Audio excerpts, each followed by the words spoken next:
சீரியல்களின் full எபிசோடுகளை Sun டிவியில் ஒளிபரப்பான உடனே எக்ஸ்க்ளூசிவாக சன் நெக்ஸ்டில் மட்டும் ஃப்ரீயா பாருங்கள். ஏன் கண்ணு முன்னாடியே ஏன் புருஷனோட சட்டையை பிடிச்சிட்டு நிக்கிறது என்னால பாத்துட்டு சும்மா இருக்க முடியாது. முதல்ல கையெடுங்க. ஏய், ஏன் புருஷன் ஓ புருஷனாடி? ஆமா. நேத்து வரைக்கும் நான் இவருக்கு மனைவியா ஆக போறவளா இருந்தேன். ஆனா இன்னைக்கு அவரோட மனைவி ஆயிட்டேன். அப்படின்னா அவர் என்னோட புருஷன் தானே. இனிமே இவர் மேல எல்லா ரைட்ஸும் எனக்கும் இருக்கு. அத நீங்க முதல்ல புரிஞ்சுக்கோங்க. முதல்ல அவர் சட்டையில இருந்து கையெடுங்க. என் கொழுந்தனாரோட சட்டையை நீ இப்படி புடிச்சிட்டு இருக்கிறது எனக்கும் பிடிக்கல. பெரிய கொழுந்தனாரு என் பையன் சட்டையை பிடிக்கிறது எனக்கும் பிடிக்கல. மாமா நீங்க சும்மா இருங்க. மாப்பிள்ள சட்டையில இருந்து கையிடு முதல்ல.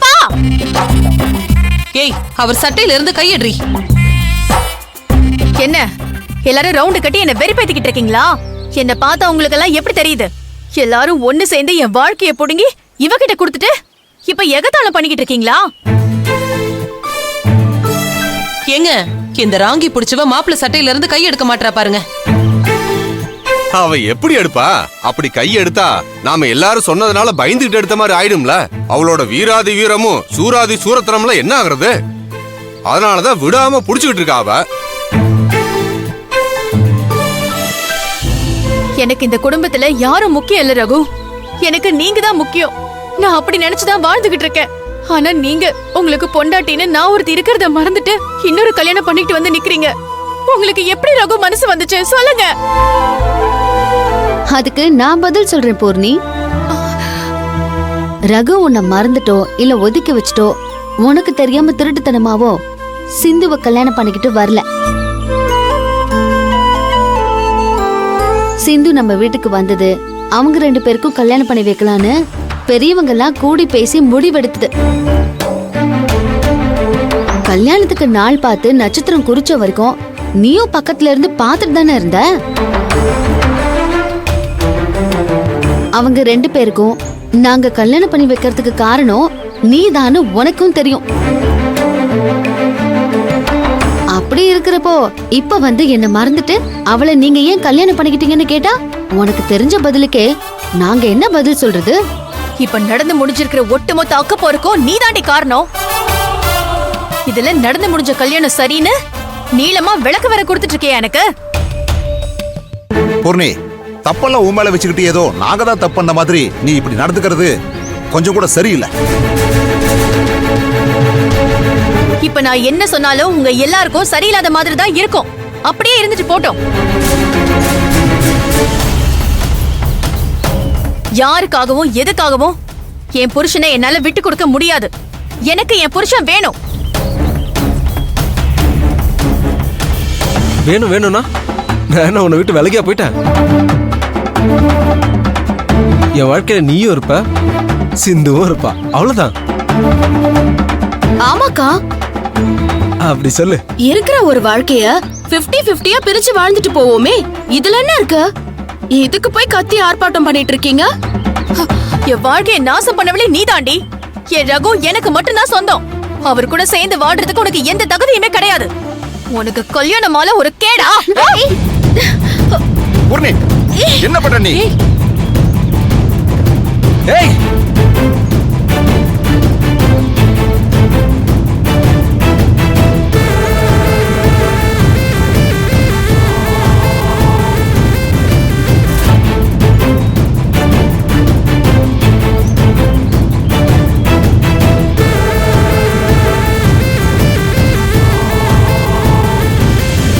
கடவுளே, என்னால உங்களை யாருக்குமே விட்டு கொடுக்க முடியாது ரகு. முடியவே முடியாது. பொறுமையா இரு. இதுக்கு மேல எப்படி என்னால பொறுமையா இருக்க முடியும்? சமந்தி, இந்த புள்ளைய முதல்ல உள்ள கூட்டு போங்க. இல்லன்னா இது எந்த நல்ல காரியமும் நடக்க விடாது. சரிங்க சம்பந்தி, கூட்டு போங்க. போக மாட்டேன். அப்பா,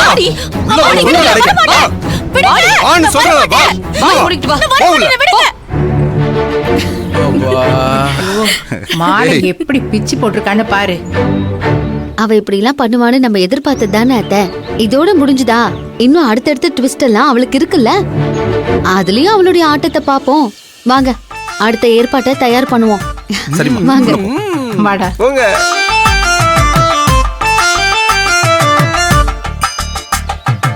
வா ஓடி உள்ள. விடுங்க. வா. அப்பா என்ன விடுங்க வான்ற. சொல்றல. ஓடி விடுங்க. இப்ப ரெண்டு பேரும் எதுக்காக என்ன புடிச்சு இழுத்துட்டு வரீங்க? நீ பண்ண அட்டூழியம் அந்த மாதிரி பொண்ணு அங்க இருந்து இழுத்துட்டு வரப்பட்ட பாடு எங்களுக்கு தானே தெரியும். கல்யாண மாலைய பிச்சு எறிஞ்சு எவ்வளவு பெரிய ஆர்ப்பாட்டம் பண்ணிட்ட. ஏண்டி உனக்கு என்ன பைத்தியம் பிடிச்சிருச்சா?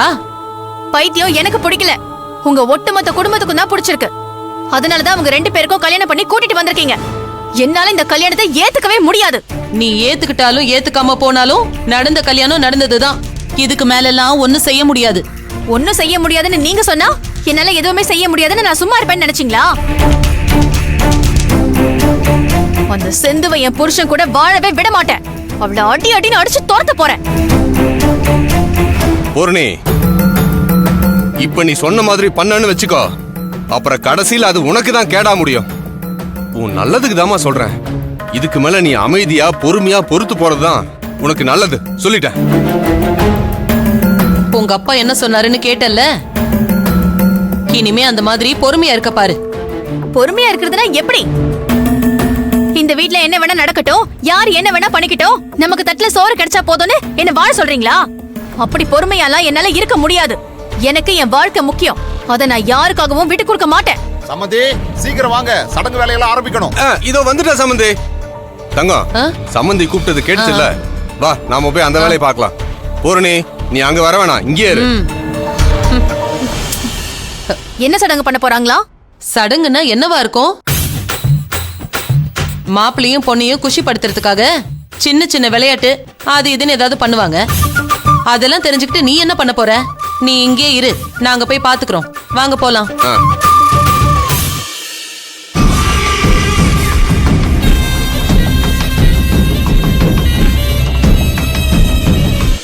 பூரணிக்கிட்ட இருந்து நாங்க எப்படியோ தப்பிச்சு வந்துட்டோம் மாப்ள.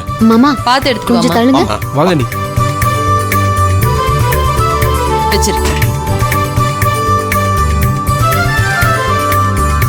என்ன அத்தை, பூர்ணி இன்னும் காணோம்? அடுத்து மாப்பிள்ளை பொண்ணுக்கு பண்ற சடங்கை தடுக்கணும்னு இந்நேரம் அவ துடிச்சுக்கிட்டு வந்திருக்கணுமே. அவ ரூமுக்குள்ளே இருந்தாலும் அவளோட அந்த மாயாவி கண்ணை வச்சு இங்க என்ன நடக்குதுன்னு பாத்துட்டு தான் இருப்பா. இப்ப நம்ம டிராமாவை ஸ்டார்ட் பண்ண உடனே புத்துக்குள்ள இருந்து பாம்பு வர்ற மாதிரி வருவா பாரேன்.